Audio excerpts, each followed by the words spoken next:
Hello and welcome to Gefet Gemara. I'm Yael Shimoni, bringing to you together with Hadran and Yeshivat Drisha, learning Iyun and your Bekiyut.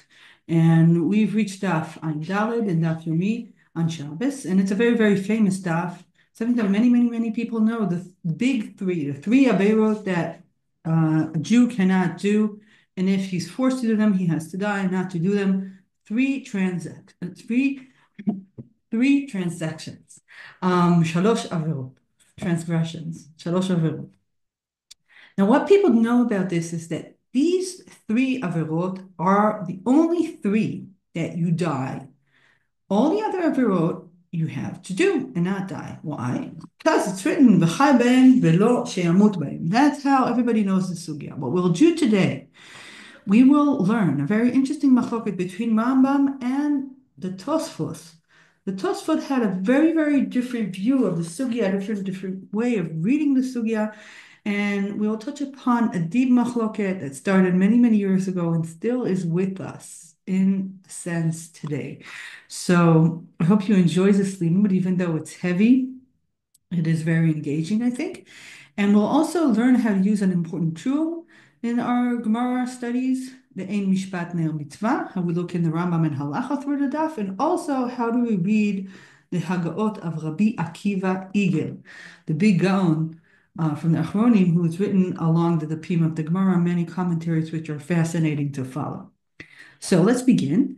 I'm starting with the very famous quote from the Gemara in Sanhedrin Daled Amud Aleph, Amar Rabbi Yochanan, משום רבי שמעון בן יהוד צדק, נמנו וגמרו בעליית בית ניצדה בלוד כל העבירות שבתורה. אם אומרים לאדם, עבור ואל יהרג, יעבור ואל יהרג, חוץ מעבודת כוכבים וגילוי עריות ושפיכות דמים. So as I said, when we read this passage, it is clear to us that there are three עבירות. Only three, no more. And why do we think that? I think one of the reasons that we think that is because of the Rambam. Also, that's what seems to be the pshat of the sugya. How do we find the Rambam on the sugya? You see there's a small letter, Gimel, on your Vilna daf. That is sending you to Ein Mishpat Neil Mitzvah. And Mishpat Neil Mitzvah is all the places that the Rambam referred to the sugya, and the Shulchan Aruch, also the Smag.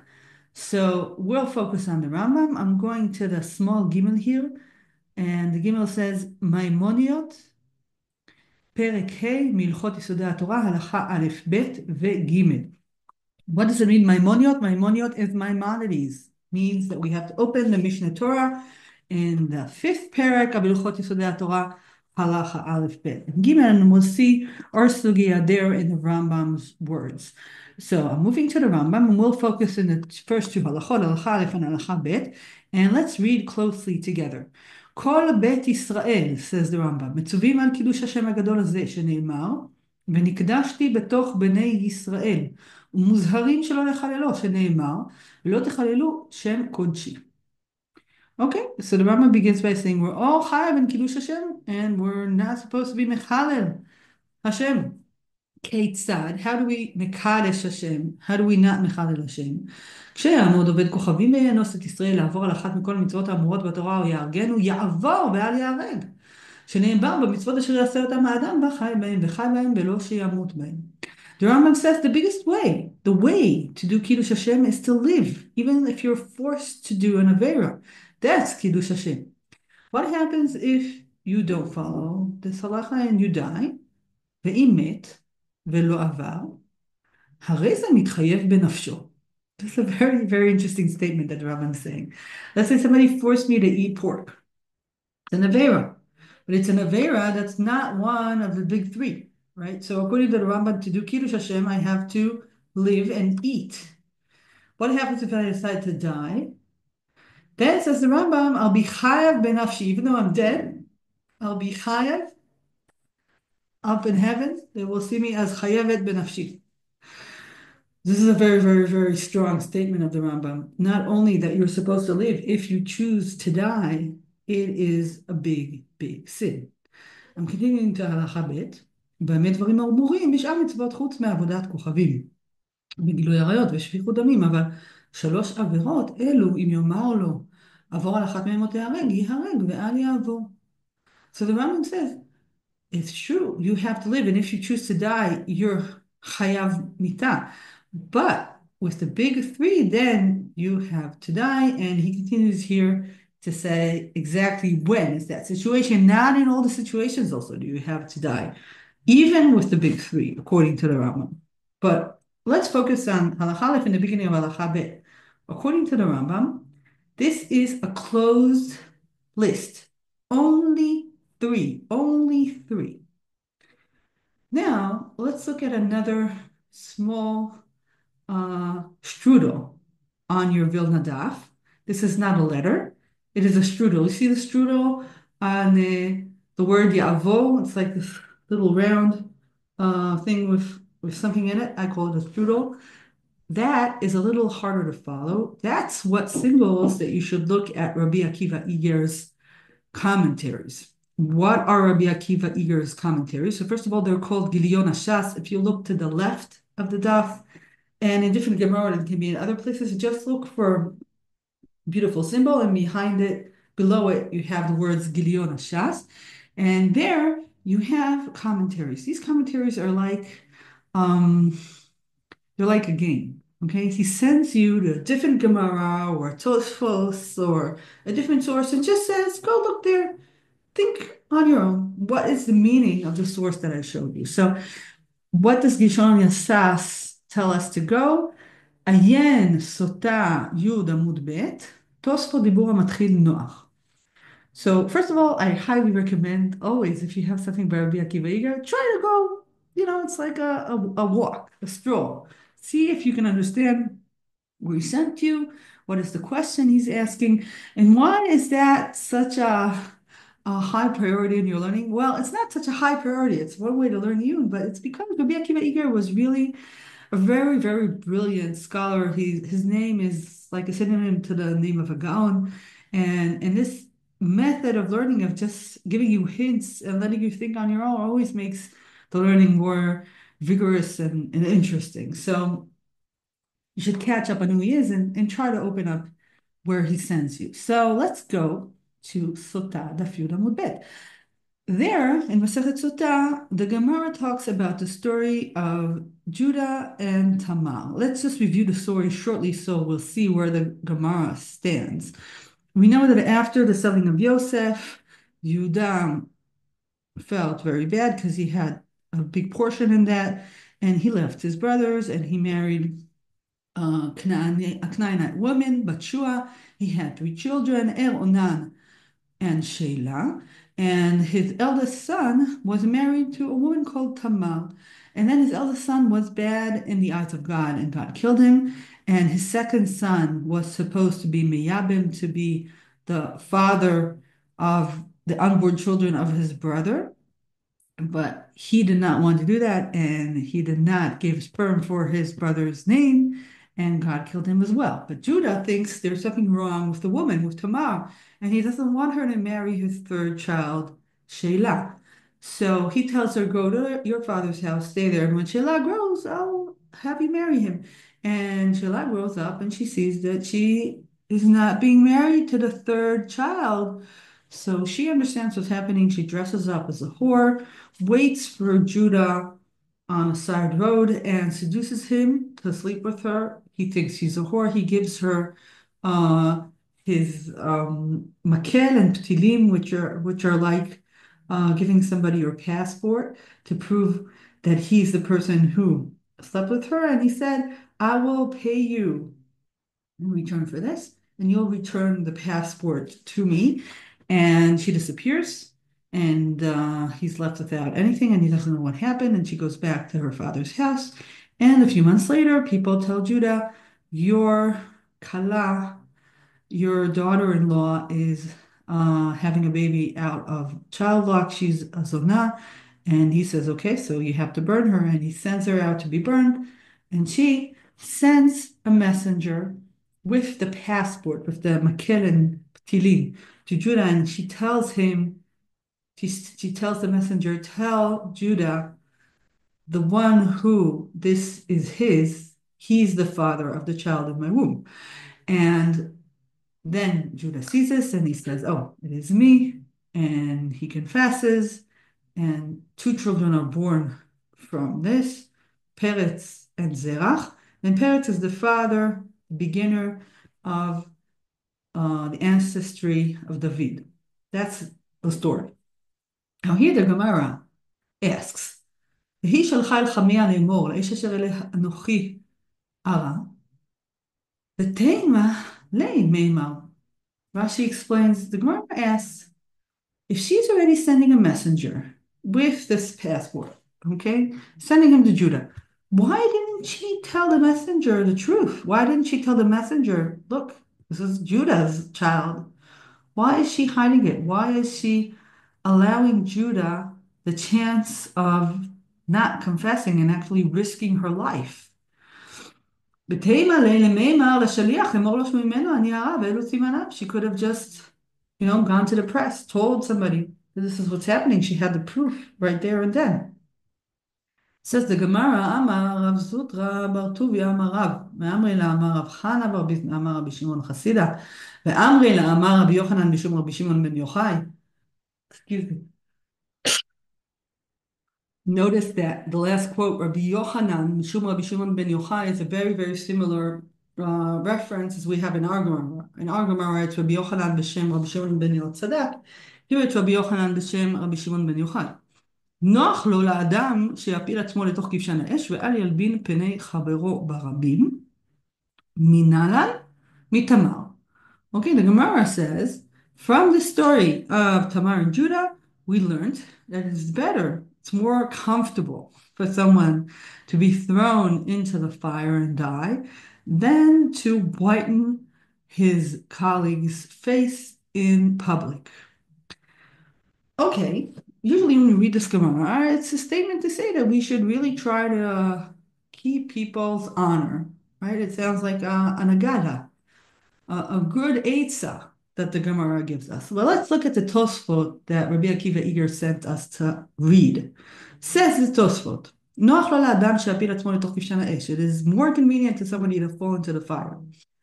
כן דאמרינן בפרק הזהב, ובא ומציע, כל היורדים לגיהנום עולים חוץ משלושה, ואחד מן היום מביא פני חברו ברבים. ואומר נמי שם, נוח לו לאדם שיבול ספק אשת איש ועל מביא פני חברו ברבים, מנהלן מדוד. The Tosafot opens his commentary by saying that this is indeed a very, very, very serious avera. It is something that you really, really, really shouldn't do, and that you should prefer to die than to whiten your colleague's friend in the face in public. And here, the end of the Tosafot is really, really fascinating. ונראה, says the Tosafot, היי דלא חשיב לי בהדי ג' עבירות שהם עומדים בפני פיקוח נפש, עבודה זרה וגילוי עריות ושפיכות דמים, משום דעבירת הלבנת פנים אינה מפורשת בתורה ולא נקט אלא עבירות המפורשות. Says the Tosafot, I think this avera is indeed one of the averot that you have to die for. So how come it's not listed in the list that we have in Sanhedrin and in the other sugya, which is the mirror sugya of our sugya in Pesachim? Why, when there's a list of the avera that you should die, there are only three? This seems to contradict the Gemara here in Sotah. Says the Tosafot, the reason why it's not listed, it's not because it's not an avera that you should die over. It's because this list is only the list of the things that are obvious in the Torah, that we have psukim to prove from the Torah. There are other things, other mitzvot, other averot that you have to prefer to die than to do them. But since they're not written in the Torah clearly, they won't be listed in the Gemara. So according to the Tosafot, this list is an open list. It's only a list of the things that are written in the psukim, but actually there are other averot that we should die for. So as we see, the Tosafot is very different from the Rambam. The Rambam said 3 and only 3, and the Tosafot at least has 4. But I want to show you another Tosafot, not the one that Rabbi Akiva Eiger showed you, but another one in Masekhet Sotah Daf Nun Gimel. There you see that the Tosafot also think that you die in other areas of the Torah. Very, very amazing Tosafot we'll see here. In Pesachim, there is a famous and strange drasha of Todos Ishromi. עוד זה דרש תודוס ישרומי. מה ראו חנניה, מישאל ועזריה שמסרו עצמם על קדושת השם לכבשן האש. Hananiah, Mishael, and Azariah were little children who were taken from Israel to the courtyard of Nebuchadnezzar after the temple was destroyed. Then, together with Daniel, grew in the house of Nebuchadnezzar and became politicians in his courtyard. And Nebuchadnezzar one day built a big ornament of himself made out of gold and said that everybody should bow to it at a certain time of the day. They refused to bow, and then he told them, either you bow or I will throw you into the fire. And they said, will be thrown into the fire, which he did throw them, and God saved them. That's the story in Sefer Daniel. Just to say, it's highly recommended to read Sefer Daniel before Purim because it helps you understand the Megillah. So if you didn't do it yet, go and read it, translate it because it's in Aramaic.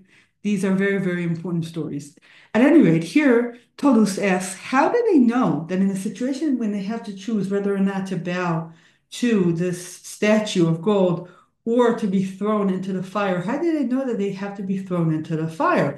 Says Todus, נשאו קל וחומר בעצמן מצפרדעים. They did a קל וחומר from the frogs of Egypt. מה צפרדעים שהם מצווים על קדושת השם כתיב בהו ובאו ועלו בביתך ובתנוריך ובמשערותיך. מתי משערות מצויות אצל תנורי ואומר בשעה שהתנור חם אנו שמצווים על קדושת השם על אחת כמה וכמה. Says Todus, they looked at the story of Egypt, and there the frogs were told to go into the houses of the Egyptians, and they went also into their ovens, even though the ovens were hot. So Hananiah, Mishael, and Azariah said the frogs are not chayav in Kiddush Hashem, and yet they threw themselves in the name of God to the ovens. We, which are chayav in Kiddush Hashem, kal v'chomer, we have to die and not bow to the statue. It's very strange. Why did Hananiah, Mishael, and Azariah have to learn this from the frogs? It's plain halakhah in our sugya, right? It's avodah zarah, a statue of gold. It's one of the big three. Why does Todus take the frogs to learn that you have to throw yourself into the oven and not bow to avodah zarah? So the Tosafot is bothered by this. And he asks, "V'kashe, neha befarhes yahava." Tosafot says this was also for Hesya. So even if it was a small avera, they had to die. And he brings two answers, one of Rabbanit Tam and one of Ri. Rabbanit Tam says, "דצלם זה שעשה נבוכדנצר, לאו עבודה זרה הווה, אלא עם דרתאה שעשה לכבוד עצמו." Rabbanit Tam says, this was not an avera at all. Why? This is not avodah zarah because it's a memorial. He said to bow to a memorial. He didn't mean they should be over avodah zarah. He just wanted them to honor him as a king. So there's no avera here. That's why they didn't have to die. Okay. Ri doesn't like that answer because he says it doesn't sound that way in the psukim. It sounds as if it was avodah zarah, and he gives a different answer. Ri mefaresh מה ראו שלא ברחו, שהרי קודם במעשה היו יכולים לברוח. According to the Ri, this was avodah zarah, and they really had to die if they were forced to, but actually they were given an opportunity to run. They chose to stay. So if we look at Rabbanit Tam and the Ri, we find a very fascinating viewpoint of Yehareg V'Yavo, because according to Rabbanit Tam, this is not an avera at all. It's just honoring the king. And according to Rabbanit Tam, Jews can decide to kill themselves and not honor the king, even though it's not a mitzvah and avera. How could that be? How can they kill themselves? How about what happened to V'chayvahim? Ri says you don't have to escape. If you have a chance to escape and save your life, you don't have to save your life. You can choose to stay and die. So as we see, the Tosafot is actually taking this idea of Yehareg V'Yavo and enlarging it. At least we see in three different ways. The Tosafot in Sotah that Rabbi Akiva Eiger sent us to read says there's another mitzvah, Halbanat Panim, and who knows, maybe there are other mitzvahs in Shas that we have to read through and find what other mitzvahs we can die for. It's not only three. According to Rabbanit Tam, you can choose also for other reasons to do it. If you don't want to honor the king, you think that honoring the king is problematic, so you can die. And according to Ri, Even if you can escape and save your life, you don't have to save your life. This is very different from the Rambam. We see here a big machloket between the Rambam and the Tosafot. According to the Rambam, if somebody chooses to die under circumstances that this what allows, he's mitchayav benafsho. He's done a sin and he's chayav mita. According to Tosafot, it sounds as if you can definitely choose many times, if you will, if you want to die in the honor of God, even if it's not for a mitzvah, even if you can save your life, and also for other mitzvahs besides the big three. They're actually big four, maybe big five, or maybe 7 or 10. Who knows? We need to learn the entire Shas. So I don't know if you learned before of this machloket between the Rambam and the Tosafot, but many poskim and achronim sat and wanted to ask themselves, what are the limits of the Tosafot's view? This is pretty outrageous. The fact that the Tosafot is allowing really anybody to choose to throw his life away in the name of God. We are expecting to see some kind of limitation, which is hard to find in the Tosafot. What are the Tosafot's limits?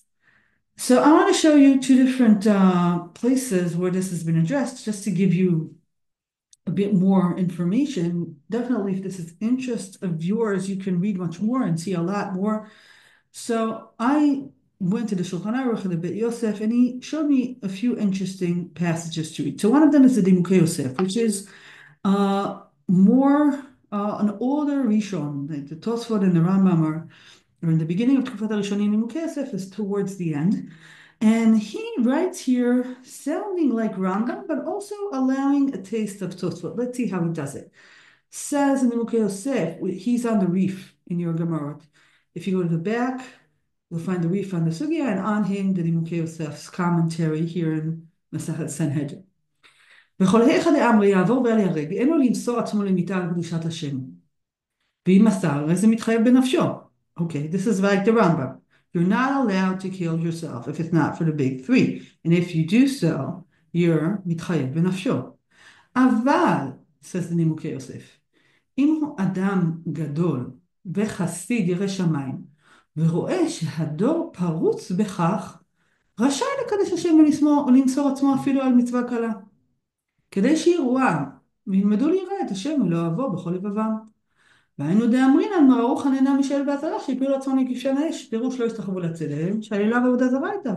להנדרת מלכים, לכבוד בעמה, אלא מתוך שהיו רובם טועים וסורים שאת עבודה זרה, היה קידוש השם למה שעשו. ואמרינן נמי במדרש, מה לך יוצא להסתכל, שמעתי דנים, מה לך יוצא להצלב, שנתתי את הלולב, משמע שהיו מוסרים עצמם על קדושת השם, לפנים משורת הדין. ודאי לא היו מחויבים בכך אפילו בשעת גזירה, כיוון שבידם להעביר ולבטלם, אפילו חכי היו נהרגים מפני שהייתה השעה צריכה לכך. Says in נימוקי יוסף, Hananiah, Mishael, and Azariah chose to die, even though it wasn't Avodah Zarah, because it looked like Avodah Zarah, even though they knew the truth, it looked bad, so they chose to kill themselves, to allow the going to kill them. And also, if you look in other places, the Yerushalmi, you see that people were being killed over mitzvot aseh, which is surprising because mitzvot aseh, you're not chayav to die for, only the lot aseh, so you see lot aseh, and here you see brit milah, and you see lulav for a reason to go and be persecuted.